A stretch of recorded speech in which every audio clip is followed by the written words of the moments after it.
On calminama, on jurama e baadi kuppidindi, on beltanama, on ñaganama gueɗe moƴƴere, on mbiyama tan yo on continue wadde partagé, mbaɗon abonné, mbaɗon like, ɗaccunon commentaire uji mon tigui. En mbaɗino vidéo taw noon koye ɗemgal olof ngam wadde erago e gouvernement o e dendagal mo gandanɗa hoorema junggo mum ene yetti keeci mum ene wawi waɗande ɓen ɓe gandanɗa hoorema juuɗe men jettaki keeceji men. Ngam enen foof eɗen kumpiti wonde hande e nder oɗo saaha gonaɗo toon to Fouta ha fayi toon to Goudiri walla Bakel ina wayno wonɓe ndiyam ɗam hefti nokkuji men ha hande ala ngala ɗo goni kadi hay hunde mbawana koye men nana ngulla jamma e ñalawma subaka e kikiɗe yo mbaw wallitede ngam ene mbawa iwde e ɗeɗo caɗele. ɗum ɗo noon eɗen gandi so tawi hunde wande hono ni woodi hay goto yiɗa ɗum alay saago erago waɗete koye ardiɓe leydi wi woni gouvernement président Bassirou Diomaye Diakhar Faye e wondude gouvernement mum. Kono ɗum foof e wade noon en jii président de la république hande o fini o dawi toon to Tambacounda ene wayno o ari ɗo Goudiri ɗo won somme gaccaɗo ɗon ngam yo jomumen mbaw wallitorade ɗo banggue guura mumen. Kono kadi en jii ma won 8 milliards yaltinama fewde e ɓen ɓe gandanɗa hoorema ko kañumen goni ɓe galleji mumen ndiyam tetti ɗum noon ko hunde moƴƴere te ko hunde nde jonneten no fewi. Kono noon bandiraɓe musiyaɓe ko rentade ɓuuri safrade, saabu eɗen gandi so tawi laamu wiyama laamu kala kono kewa e nder leydi ko laamu foti wittude ɗum, wila ɗum, anda ɗum, andina ɗum population mum, saabu eɗen gandi koye OMVS gonɗen te ɗiɗo barasuji so tawi wonde eɗi uddite ndiyam ene jogori hewde e nder nokku guura jeeyaɗe hen ɗe foof tinat ɗum. heddoto noon ko baɗɗo ɗum préparé ngam so tawi aroyi aɗa jogui plan mo gandanɗa hoorema mo potata wawde wadde activé beele ɓen ɓe gandanɗa hoorema ɓe ndiyam ɗam jogori tettude galleji mumen ɗi hay sinno wonde ene gona e caɗele nde jomumen ene daña fartangue dañde ɗo goɗi tawa noon mbaɗanama préparé ko adi ndiyam ɗam ene naata e nder galleji mumen. ɗum noon ɗum woni ko wodani te ɗum fotani wonde e nder leydi, saabu ɗum mieux vaut prévenir que guérir, c'est très important, il faut ganden ɗum ɗon. Saabu hande en mbawa wiide wonde laamu ngu andano wonde ɗiɗo barasuji koko udditte, ɗum wawa gasde wonde nde tawno eɗen gandi ene kewa e nder leyɗele kewɗe. Kono so tawi jomumen gandi avant ƴettade hen solution ngaji ɗi ganduɗa hoorema ɗi mbawi ƴettude ɗi, ko heddi ko noon neɗɗo eɓɓat gueno hajat. Kono noon min hay yiyandam ne jogimi nde so tawi ko gonga tan kalaten, président Bassirou Diomaye Diakhar Faye e laamu ngu ɓe leeli yaade toon nde tawno balɗe sappo ha yaade nangue hande jomumen nana ngulla vidéo ji nana mbaɗe ene mbaɗe partagé un peu partout e nder réseaux sociaux ji ɗi haade ko ɗum woni ko woni ɗo. En jiyani téléji mawɗi ɗi gandanɗa hoorema gonɗi e nder leydi ndi ala ko saabi woni ummaki mumen tan e nder oɗon tuma ko hollirde caɗele gonoje e nder leydi ɗi jaltini ɗum ha aduna Allah foof wawi yiide ɗum ganda wonde caɗele guuraji e nder nokkuji men ɗi. so hono ko haalani gonga noon haalata ko fenade te aussi ñalawma fof mo pinɗen eɗen mbaɗa suivre des informations. Kono elle hande Sénégal kamɓe ɓe jiɗi tan ko poɗodiral walla ɓe jiɗi tan ko mallodiral walla ɓe jiɗi tan ko jennodiral walla ɓe jiɗi tan ko wadde kalaji moni kala ene hollira ɗo heedi ɗo ene waɗa ɗum défendre hay sinno so tawi wonde mo heedi o ene andi wona e gonga woni kala ko haali walla kala ko eɓɓi walla kala ko waɗi walla kala ko ummini ko ɗum woni ko jomumen gabbito, ko ɗum woni ko jomumen gonɗinta. Yeehi ha ɗo gandanɗa hoorema Sénégal wonde ɗo journaliste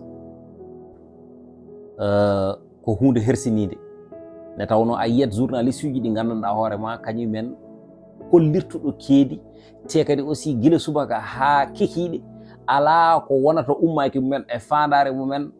koɗo keedi ɗo tan ko ɗum woni tigui rigui ko mbaɗata défendre.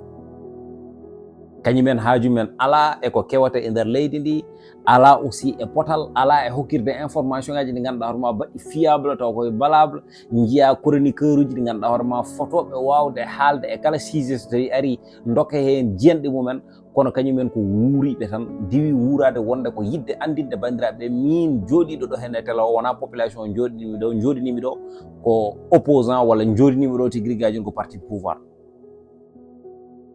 donc min ko ɗum woni ko jiimi hannde e nder leydi ndi te ɗum fotani wonde e leydi biyetendi pays démocratie mo gandanɗa hoore ma hannde Sénégal ene jeeya e leyɗele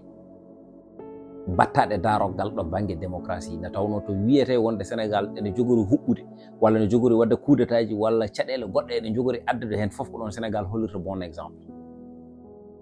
donc so tawi yimɓe goni e nder ndiɗon leydi caɗele baɗe hono ni mbaɗi normalement ene foti waɗede véhiculé ha aduna Allah foof anda ko jomumen guuri.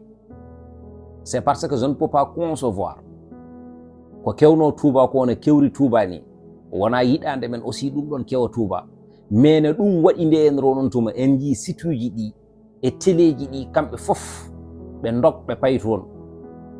jiya ministre mo gandanɗa hoorema kalfinaɗo environnement o e nder oɗon tuma nde yeehi toon nde en jiino juure e nder ɗam ɗon ndiyam fadani ni ha weeti e majjum ne waɗi de ko ɗon ɗon e ɗon addi toon moto pompe uji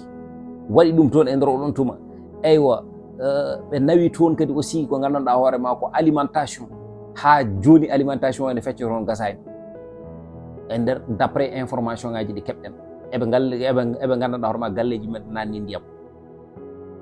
donc c' est très important aussi so tawi hono ɗeɗon gueɗe mbaɗi e nder nokkuji ɗi ɓe paamo wonde Sénégal wona tan ɗo e Dakar e guure e nokkuji ɗi ganduɗa hoorema takkiɗi taariɗi biyeteɗe wonde ha joni ko département ji walla région ngaji paame wonde won guure goɗɗe gonɗe e nder Sénégal ɗe gandanɗa hoorema hande so tawi keeɓi caɗele baɗe hono noon ala ɗo mbeɗata junggo mumen so wona e laamu ngu ne tawno eɓe jeeya e lamminɗo kala laamiɗo eɓe jeeya kadi aussi e umminoɓe kala laamiɗo ne tawno moɓe piiɓi wonde on so heeɓi lefol laamu ko on woni moɓe gotanta. donc so tawi jomumen jeeɗi en joguima caɗele ɗen caɗele goytoto ɗum koɗo gandanɗa hoorema ko ɗum woni ɗo copareji men ndewata so neɗɗo namdima noon laamu hunde namdi koko jeeyi c' est parce que ko muɗum ɗum waɗi ko ɗum woni ko rendina ɗon ha woni jowel. c' est très important ganden ɗum ɗon wadde noon ko fotino laamu so tawi gueɗe baɗe hono ni henna on gandi wonde ene jogori wadde e nder nokku mbaɗe yimɓeɓe prévenir ɗum ɗo wona toɓo ko ndiyameji ndiyam barasuji udditi naati e nder nokkuji ɗi c' est ça ɗum noon eɗen gandi wonde so tawi ɗum ala ko heddi so wona ene wooda jomumen mbaɗata jekki jekkite tan guitta barasuji ɗi e nder oɗon tuma par ce que information ngaji ene poti o gouvernement no foti dañde information ko adi so nden yonti noon jomumen daro hen darde nde poti waddata hay si noon waɗa dégâts ji ne yettora ko hono ɗo hen hen kono ala ko heddi so wona hunde naata jomumen gona hen enen waya jamma e ñalawma subaka kikiɗe vidéo ji yimɓe ɗe jiiya un peu partout e nder jeune fleuve o jusqu'à preuve du contraire e nder on tuma fodde 10 jours ko nde woni président ɓornoto teni mum e yaaha e nder jomumen e nder walla ko nde wonde jomumen mbaɗata débloqué kalis ene guitta ene totta ɗumen ɓeɗo hande ene cohli ñamdu ene cohli yardu ko gonga nde tawno so neɗɗo ñamani yarani darata ko kono ɓeɗo cohli hande ko ɗam ɗo ndiyam ne giwrata e dow majjum ne tawno sa ñami ha reedu ma heewi ala ɗo leliɗa a dolata ala ko nafatma ɗum noon c' est très important mbattenen hakkillaji men so tawi ɗum ɓenni kadi aussi wona laamu ngu tan bandiraɓe neɗɗo ko jogui koko hen wawata rewrude gueno c' est ça wonɓe gandanɗa hoorema hande ko bonne volonté en yo mbat hen juuɗe men te wonɓe gandanɗa hoorema hande so tawi keeɓi koko Fouta saabi walla ko nokkuji mumen ɗi caabi yoɓe mbat juuɗe mabɓe ɓe mbaɗa no Farba Ngom waɗiri hen junggo mum ni en nani bon o waɗi débloqué plus de 20 millions o rokki ɗum ɓen ɓe gandanɗa hoorema woni wonɓe e nder nokkuji makko tawa noon ko ndiyam koko hepti nokkuji mumen. ça veut dire que hande o wonani e pouvoir kono mono continue wadde ko waɗatno kono wonɓe gandanɗa hoorema ne goni e nder pouvoir nde mbaɗani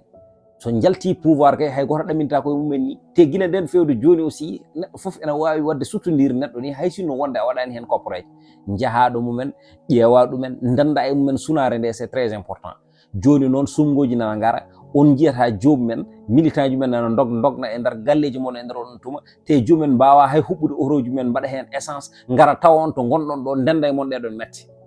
firti wonde ko intérêt jomumen ɗum woni ko woni hen posuji men sosuji men e fosuji men ƴoƴen noon ƴoƴen